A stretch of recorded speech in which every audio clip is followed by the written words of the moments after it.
اللہ تعالیٰ کے قہر و غضب سے ڈرو اور والدین کا لحاظ کرو۔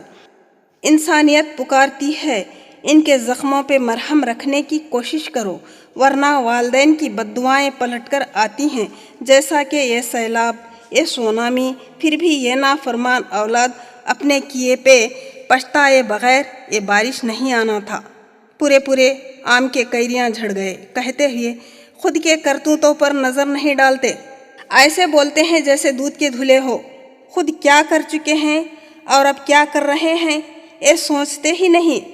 خود غلط حرکتوں میں اتنے ڈوب چکے ہیں کہ اتنے رنگین ہو چکے ہیں کہ ان کا صحیح رنگ کس طرح سے واپس لائیں اس کی تو فکر ہی نہیں ہے۔ ایک ماں کے بچے ہوتے ہوئے بھی ایک ندی کے دو کناروں جیسے دور دور ہو گئے ہیں۔ اس درار کی وجہ جو بھی بنے ہوں انہیں ہم جانیں یا نہ جانیں مگر خدا خوب جانتا ہے۔ مایوس ماؤں کی بدترین زندگی کو بہتر بنانا بڑی ذمہ داری کا کام ہے۔ چند مائیں بدحالی کے شکار رو رہے ہیں، مایوسی اور خوف گھبراہٹ انہیں اندر ہی اندر کتر کے کھا رہی ہے۔ جن پہ گزرتی ہے وہی جانے، نہ نیند نہ چین، بے چینی ہی بے چینی۔ ایسی حالت میں رونے والوں کو حقیر نہ جانو، ورنہ کہیں کے نہ رہو گے۔ اللہ کے لیے ان کا احساس کرو۔ اے بوڑھے والدین کو ستانے والو، ذرا آنکھیں کھولو، تمہاری اولادیں بھی تمہیں یقیناً ستائیں گی۔ ہم نے اپنے آنکھوں سے دیکھا ہے کہ لوگ اپنے ماں باپ کو تکبر سے ستائے ہیں تو ان کے اولاد بھی ان کے باپ نکلے ہیں۔ تکبر میں اور مستی میں وہ ایسے قدم اٹھائے ہیں کہ بیان سے باہر۔ ایک تکبر والے کا جوان بیٹا بڑی ہی حماقت سے اپنی ایسی کار میں جا بیٹھا۔ بڑی تیز رفتار سے کار چلاتے ہوئے جیسے ہی سگریٹ جلایا، اے سی آن ہونے کی وجہ سے گاڑی میں آگ لگ گئی تو یہ آدمی جل کے کالا کالا مردہ بن گیا۔ اسی مردے کی ماں ساس کو ستا کے اس کے بیٹے سے جدا کر کے الگ ہو گئی تھی تو وہ بوڑھی بیٹے کے دیدار کے لیے ترسی تھی، تو آج یہ بھی ترس گئی، بیٹے کی یہ حالت دیکھ کر تڑپ گئی۔ ایسے کئی واقعات ماں کی بددعا کے پلٹ کے آئے ہیں۔ کچھ لوگ عبرت حاصل نہیں کرتے، اگر لکھتے چلے جائیں تو بے حساب کتابیں بھر جائیں گی، مگر ان پہ جو بیتی ہے وہ ختم نہ ہو پائے گی۔ اسی لیے اس فانی دنیا کا لالچ چھوڑو، ادھر کا سوچو، بے عمل زندگی نہ گزارو، اپنی مرضی کو اللہ کی مرضی میں فنا کر دو، شیطان کے چنگل سے نکلنے کی کوشش کرو، رفتہ ہی صحیح دنیا سے ہٹ کر آخرت کی طرف سفر کرو، اچھی بات پہ غور کرو، حق بات کو سمجھو، دل کے برتن میں ادھر کی چاہت بھر دو، سوچ کو بدل دو تو خدا تمہیں خوش رکھے گا۔ ایک نطفہ ناچیز کو تکبر زیبا نہیں دیتا، مٹی میں ملنے والے کیا تکبر کرنا۔ اسی لیے ان بوڑھی ماؤں کو نفرت کی نگاہوں سے نہ دیکھو۔ صدقہ کہاں دینا ہے سوچ کے دو، خیر اور بھلائی کے کاموں میں بڑھ چڑھ کر حصہ لو۔ بے بس ماؤں پہ کیا بیتتی ہوگی جب وہ بنا چھت کے روڈ پہ سوتی ہوں گی۔ درگاہ کو جاؤں یا اجمیر کو جاؤں یا منہ چھپا کے مر جاؤں یا بھکاریوں کی صف میں بیٹھ جاؤں یا خودکشی کر لوں، کیا سوچتی ہوں گی، کس طرح سے روتی ہوں گی۔ اے لوگو، اس کی تڑپ کو محسوس کرو، اس ماں کی تڑپ کو محسوس کرو۔ گلی کوچوں میں، بس سٹینڈوں میں، ریلوے اسٹیشنوں میں پڑی ہوئی ماؤں کو ایک جا کر دو۔ ریلوے اسٹیشن میں، بس سٹینڈوں میں پڑی ہوئی ماؤں کو ایک جا کر دو۔ کپڑوں کا تک ہوش نہیں ہے ان ماؤں کو، کپڑوں کا تک ہوش نہیں ہے۔ ان کا احساس اگر کرو تو امن و امان و اطمینان پاؤ گے، اور یقیناً اس کی پوری اجرت یقیناً مل جائے گی، اس کی پوری اجرت یقیناً مل جائے گی، وہ بھی غیب سے۔ میری نظروں کو ان بدتر حالات میں جینے والے ماؤں کے نظارے زیادہ تکلیف دے رہے ہیں۔ میرا دکھ بڑھتا ہی جا رہا ہے، کلیجہ منہ کو آ رہا ہے، اسی لیے یہ ادارہ کھولنے کا ذہن بن گیا ہے۔ آپ سبھی کا بھی اس میں حصہ ہو اور ہم سبھی کو خدا قوت ایمانی عطا فرمائے۔ ٹمٹماتے جگنو ہی کیوں نہ ہو،